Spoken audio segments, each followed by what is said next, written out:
আসসালামু আলাইকুম। আশা করি আপনারা সবাই ভালো আছেন। দেশ এবং প্রবাস থেকে আপনি যে যেখান থেকে এই ভিডিওটি দেখছেন আপনাদেরকে অনেক অনেক শুভেচ্ছা ও অভিনন্দন।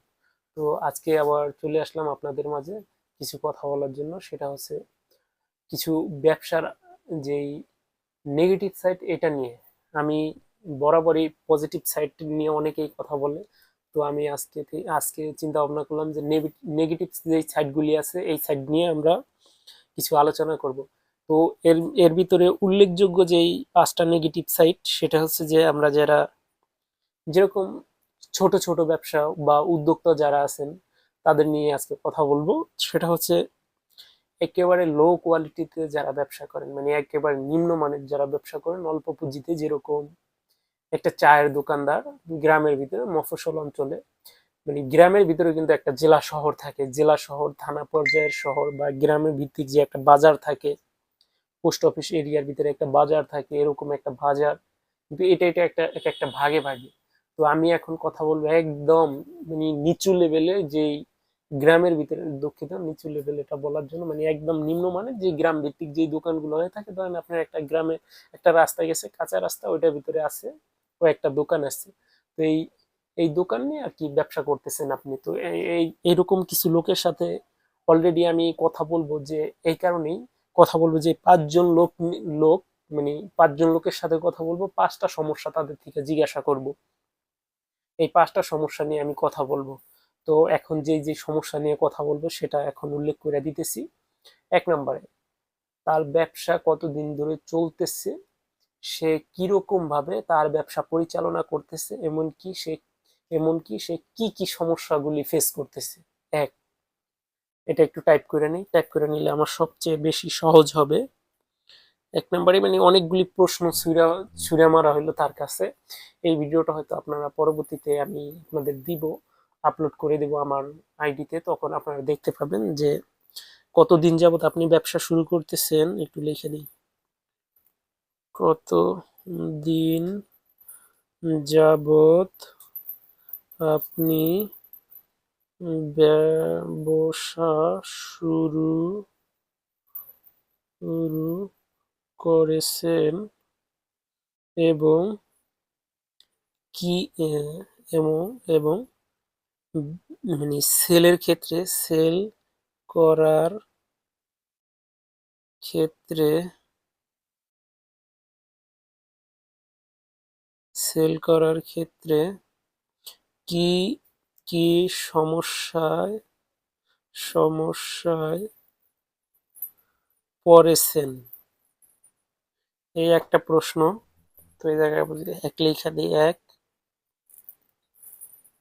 তো এবার দুই নম্বরে যে প্রশ্নটাতে আমরা যাব সেটা হচ্ছে যে আপনি কত টাকা পুঁজি নিয়ে ব্যবসা শুরু করছেন। এটা কিন্তু মানে এটা সবাই করতেছে, আম আদমি মানে যত মানুষ আছে সবাই কিন্তু একটা প্রশ্ন করে যে আপনি কত টাকা নিয়ে ব্যবসা শুরু করেছেন। এটা কিন্তু একটা সহজ প্রশ্ন, কিন্তু এই প্রশ্নটার ভিতরেই অনেকগুলি মানে আরো কিছু যোগ করে একটা প্রশ্ন করব। সেটা হচ্ছে যে আপনি কত টাকা পুঁজি নিয়ে ব্যবসা করেছেন, ব্যবসা শুরু করেছেন, এমনকি কত টাকা পুঁজি এখন আপনার কাছে আছে, আর গ্রামে আপনার কত টাকা পুঁজি পড়ে রয়েছে, এটার একটা প্রশ্ন করব। কত টাকা নিয়ে ব্যবসা শুরু করেছেন, এবং কত কত টাকা গ্রামে গ্রামে বাকি রয়েছে রয়েছে তিন। এবার আমরা তিনে যাই। কত টাকা নিয়ে ব্যবসা শুরু করেছেন এবং কত টাকা গ্রামে বাকি রয়েছে। এর ভিতরে আমরা আরেকটা প্রশ্ন পাবো, যে আপনি কত টাকা দৈনিক সেল করে থাকেন। এর ভিতরে আপনার মানে তিন নম্বরে যে প্রশ্নটা করব, কত টাকা আপনি দৈনিক বিক্রি করতেছেন, এর ভিতরে কত টাকা আপনার চালান, কত টাকা আপনার আপনার লাভ আসতেছে, আর কত টাকা আপনার বাকি যাইতেছে। এটা কিন্তু একটা কমন প্রশ্ন, এটা সবাই করে না। তিন নম্বর প্রশ্ন যেটা, কত টাকা দৈনিক সেল করেন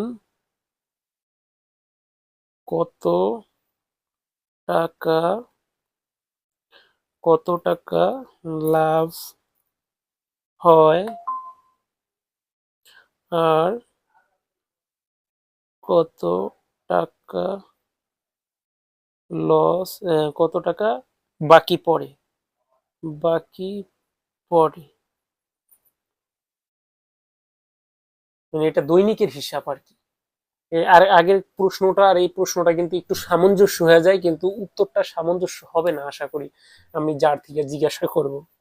মানে কত টাকা, 2 নম্বর প্রশ্ন যেটা, কত টাকা নিয়ে ব্যবসা শুরু করেছেন আহ, এবং কত টাকা গ্রামে বাকি রয়েছে, এবার হইলো মানে দৈনিকের হিসাব যেটা, এটাতে সে তো এরপর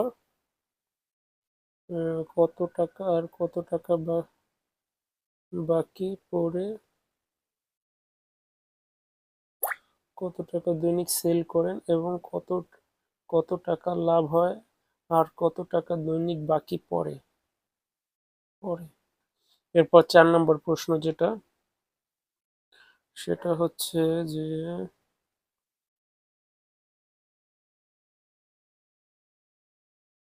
আপনার যে পণ্য কেনাটা সেটা কোন জায়গা থেকে সংগ্রহ করেন, মানে একজন দোকানদারকে প্রশ্ন করা থাকবে যে আপনি কোন ধরনের পণ্য বেশি বেচেন, এমনকি কোন ধরনের পণ্যে আপনি সবচেয়ে বেশি লাভ করতে সক্ষম হন।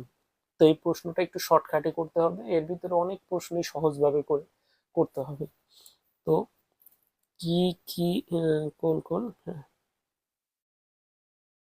কোন কোন পণ্য পণ্য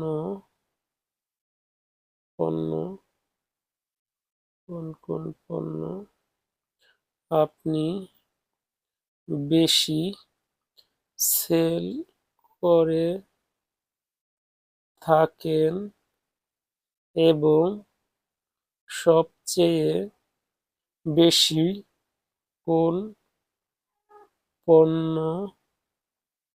পণ্যগুলোতে লাভ হয় বেশি। এই গেল 4 নম্বর প্রশ্ন। এবার 5, এবার যেটা থাকবে, একজন দোকানদার যে সবচেয়ে মানে বেশি যে ঝামেলাটা ফেস করে সেটা হচ্ছে বকেয়া। প্রথমত একটা দোকানদারের যে ঝামেলাটা শুরু হয় আর কি, একজন পুঁজি সংগ্রহ করে দোকানদারি, তারপর মানে যে পুঁজিটা নিয়ে ব্যবসা করতেছে সে কতদিন, মানে যে পুঁজিটা সে ব্যবসা করে যাচ্ছে তো তার কিরকম লাভ হইতেছে, মানে কত টাকা নিয়ে ব্যবসা শুরু করছে এবং কি কত টাকা তার গ্রামের ভিতরে বাকি আছে, বা ভাই বেড়াদার আত্মীয় স্বজন সবার কাছে বাকি রকম বাকি পড়ে আছে, সে পুঁজি নিচ্ছে, যা ধরেন 1 লক্ষ টাকা পুঁজি নিচ্ছে, তার গ্রামের ভিতরে বাকি আছে কয় লক্ষ টাকা বা কয় টাকা আর কি, এটা আর কি। এরকম একটা প্রশ্ন, আর উত্তরটাও এইভাবে ঠিক আমরা যাই যার সাথে কথা বলবো তার থেকে উত্তরটাও ঠিক এইভাবেই নিব। তো এরপরে আসি আমরা 3 নম্বর প্রশ্ন যেটা, কত টাকা দৈনিক সেল করেন, কত টাকা লাভ হয় আর কত টাকা বাকি পড়ে। যেরকম একজন দোকানদার, সে আজকে 10,000 টাকার মাল তুলছে, তো সেই জায়গায় 2,000 টাকা লাভ করছে। দুঃখিত, একজন দোকানদার 10,000 টাকার মাল তুলছে, তো সে 5,000 টাকা বেচছে, তার 1500 টাকা লাভ হয়েছে। তো এবার আসি আমরা লাভের হিসাবে।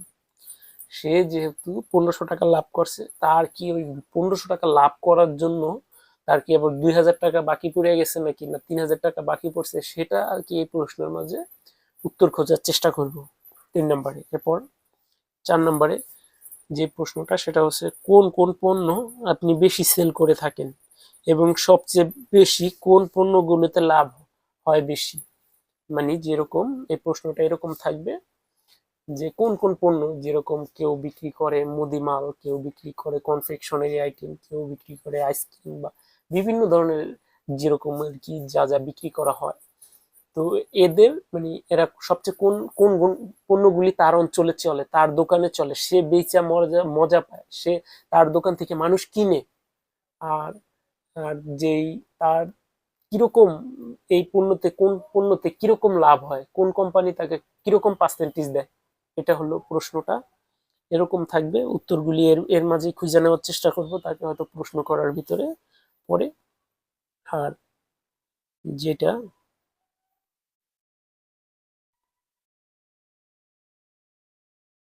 এবং সবচেয়ে বেশি কোন পণ্যগুলোতে লাভ হয়। এটা তো বললামই যে কোন কোন পণ্য তাকে লাভবান, মানে ব্যবসা করতে বেশি লাভ দেয়। এরপর আছে 5 নাম্বার, সেটা হচ্ছে এই দোকানদারি করে তার কি সংসার চলবে, তার জীবনযাত্রার যে সার্বিক উন্নয়ন অগ্রযাত্রা সেটা কি ঘটবে, না সে দোকানদারি সেই শুরু করছে। যেরকম আমাদের অনেকেরই এরকম কিন্তু আছে যে এই একটা গ্রামের ভিতরে একটা দোকান শুরু করছে, আজকে 5-7 বছর হয়ে গেছে। তো সে 2 লক্ষ টাকা পুঁজি নিয়ে দোকান শুরু করছে, তো ওই 2 লক্ষ টাকা পুঁজি সে বরঞ্চ পুঁজি হারায় ফেলছে অলরেডি। পুঁজি হারায় ফেলছে, তার কাছে টাকা নেই, সে দিন ঋণ করে আনে, যেরকম একটা কিস্তি তুলে কিছু মাল সামানা তুলে ওইটা খাওয়া শেষ, কিছুটা কিস্তি থাকে, 2-1টা কিস্তি থাকে, সে আবার ধার দেনা করে আবার ওই কিস্তিগুলি পরিশোধ করার পরে আবার কিছুদিন মাল টাল তুলে আবার কিছুদিন এইভাবে ব্যবসা বাণিজ্য করে, আবার কিস্তি 9-10 8টা 9টা 10টা কিস্তি দিলে আবার 2টা বাকি থাকলো, তখন ভাই বেড়াদার আত্মীয় স্বজনের কাছ থেকে আর সংগ্রহ করে অর্থ সংগ্রহ করে ধার দেনা করে আবার কিছুটা মাল তুললো কিস্তি তুইলা। আবার এইভাবেই তার কি জীবনযাত্রা চলতেছে নাকি, এটা আবার একটু এই প্রশ্ন থাকবে এই 5 নাম্বারে, যে তার এই ব্যবসা বাণিজ্য করে কি জীবনে তার সার্বিক উন্নয়নের অগ্রযাত্রা ঘটবে কিনা। যদি না ঘটে, আমার মতে যে আমি যেরকম এখন বুঝতেছি যে আমি যে ব্যবসাটা করতেছি এটা আমার জীবনে যে সার্বিক উন্নয়ন বা অগ্রযাত্রা সেটা ঘটতেছে না, যার কারণে আমার আমার নিজেরই অন্য ব্যবসায় শিফট হইতে হইতেছে, বা আমি নিজেও এখন অন্য কিছু করার ট্রাই করতেছি। একটা একটা স্থানে আজকে আমি 5 বছর যাবৎ ব্যবসা করতেছি, বরঞ্চ আমি যে পরিমাণে পুঁজি নিছি ওই পরিমাণে পুঁজি আমার হাতছাড়া হয়ে গেছে। এখন শুধু আমার কাজ কাজ যেটা আমি যে কিছু টাকা ঋণ আছি সেটা থেকে আমার শূন্য হস্তান্তর হওয়া। তো এখন আমি শূন্য হস্তান্তর হওয়ার জন্য ট্রাই করতেছি, ইনশাল্লাহ খুব তাড়াতাড়ি আমি আমার যে ঋণ আমি খুব তাড়াতাড়ি শূন্যের কোঠাও নিয়ে যাব। তো এরকম একটা কথা বা এরকম কিছু মানে যে কথাগুলি এটা তাদের সাথে আমরা আলোচনা করে জানবো, সে তার যে ইনকাম হইতেছে দৈনিক, সে তার এই ইনকাম দিয়ে বা আয় দিয়ে সে তার ফ্যামিলি সহ সে তার জীবনযাত্রাকে অগ্রগতির পথে নিয়ে যেতে পারবে কিনা। তো এরকম কিছু প্রশ্ন থাকবে, শুধু কিন্তু ওই যে যারা আহ, দোকানদার তাদের জন্য না, এটা কিন্তু আপনার ক্ষেত্রে হতে পারে, আমার ক্ষেত্রে হতে পারে, ইভেন আমি তো এই কাজের ভুক্তভোগী, তো এই জন্য আমি আমারটা বললাম। তো যারা যারা আমার এই ভিডিওটা দেখবা, তোমরা এই কাজগুলি সবচেয়ে ফলো করবা বেশি। কেননা তোমরা যদি এই দিকে ফলো না করো তাহলে কিন্তু পিছনে পড়ে যাবা। তো তোমাদেরকে বলবো আমি খুব তাড়াতাড়ি হয়তো 5জন লোকের সাথে কথা বলবো, 5জন লোকের সাথে কথা বলার পরে তোমাদেরকে এই এই ভিডিওটা আমি তৈরি করে দেব, খুব তাড়াতাড়ি এটা আমি করব। তো যারা যারা আমার এই ভিডিওটা ফেসবুক থেকে দেখছো, ফেসবুকের আইডিটাকে ফলো দিয়ে পাশে থেকে লাইক কমেন্ট শেয়ার করে সাপোর্ট করে যাবা। আর যারা যারা ইউটিউব চ্যানেল থেকে দেখবা তোমাদেরকে বলবো যে আমার ইউটিউবের ইউটিউব চ্যানেলটাকে একটু সাবস্ক্রাইব করে দিয়ে বেল আইকনটা একটু টিক চিহ্ন দিয়ে দিবা, অলে নোটিফিকেশনে দিয়ে দিবা, যাতে পরবর্তীতে আরো এরকম ভিডিও আসলে তোমরা দেখতে পারো।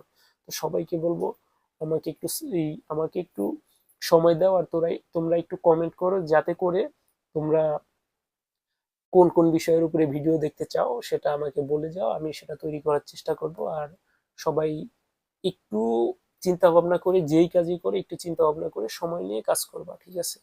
তো আজকের মতো এখানে বিদায় নিচ্ছি, আল্লাহ হাফিজ।